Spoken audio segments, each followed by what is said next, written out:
Hey there, this is Jake from Ontario Canoe Fishing. I'm going to show you how I tie one of my worm harnesses. First up, you need about 4 feet of your fluorocarbon leader. I use 20 pounds because I don't want to lose it to pike teeth.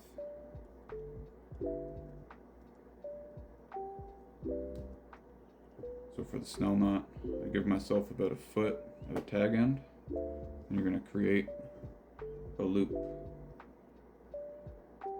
And you got to pinch it right here by the eye, like that.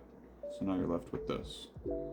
This is your tag end, and now you take your loop and you'll wrap it, pinch it, bring it around, pinch it, and the key part is to get your line going up the shaft of the hook, not down. Wrap number 3, pinch it, wrap 4, 5, get this tag end out of there before it gets too tangled up, 6, pinch it, and 7, pinch it. Now what you need to do is make sure your loop stays below your eye. Sometimes it'll go up above like that, and that'll mess your knot up. You need to keep it down there, and then I use a bit of spit to lubricate the knot, and then you pull your tag end. You'll be left with this. I'll wet it again.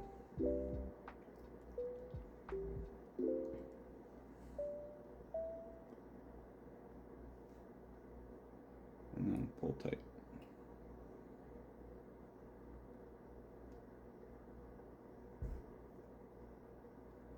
Since it's 20 pounds, you gotta really give it to her. But then you'll have, I don't even know if you can see that.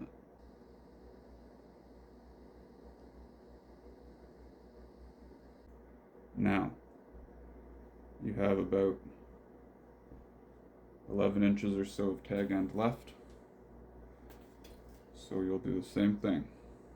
Run it through the front. Oh my god. There we go. The front. And I like to put my stinger hook about 2.5 inches from hook point to hook point. So I'll say right about there. And when you pull this tight, it'll go a little bit longer. And lastly, the angles will go kind of funky. So I turn it 90 degrees, like that. And you'll see when we cinch it tight that it'll go straight. If you line them up at the beginning, when you cinch it tight, your back hook will quite often be 90 degrees the wrong way. Even that, it's being funky. Right there is where we want it. Okay. Frankie's got a toy. Back up, Frank. I'm doing a TikTok. Okay. And now, we don't need to leave much of a tag here at all. Just enough to grab at the end. We can keep our loop a little bit nice and big. Make it easy. And again, we've got our loop. We take our loop and we go around, and then we make sure it comes up the hook shank, and 3 up the hook shank, 4, 5, 6, 7, pinch it, lick it, pull it.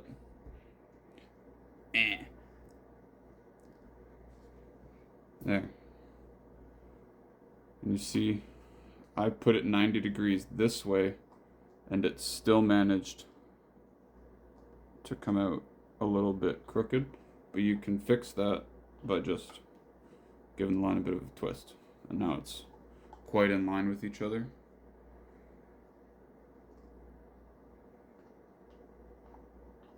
Okay.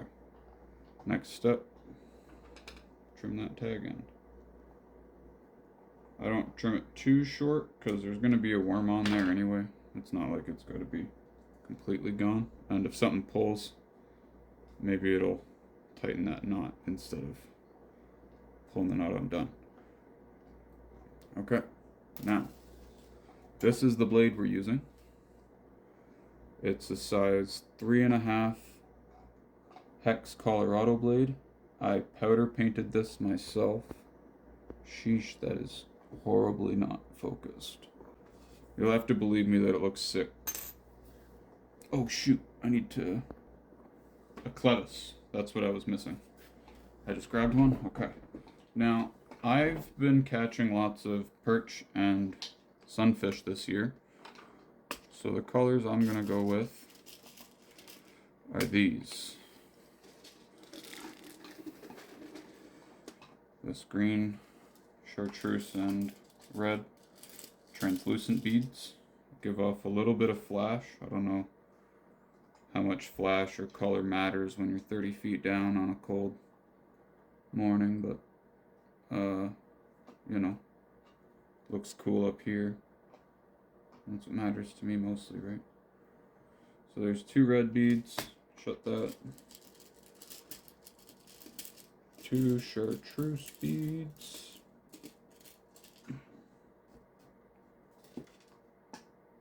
Slink them through.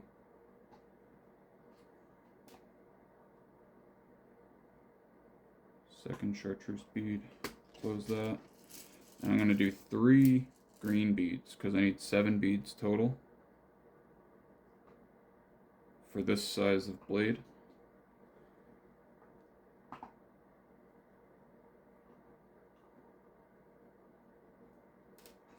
And then take our clevis, throw the blade on, make sure that the top of the blade points up, and you go from the bottom,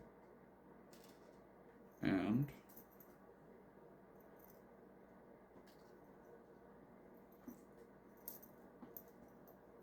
holy smokes, voila, or something. How's that?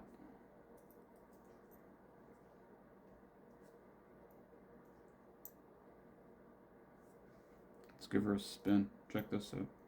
This is my favorite thing to do. It's literally just take it and spin it. Oh yeah.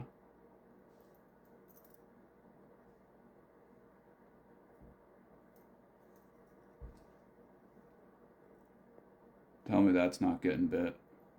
Great big worm on there. Now you know how to do it. If you don't feel like doing it and you just want to buy one,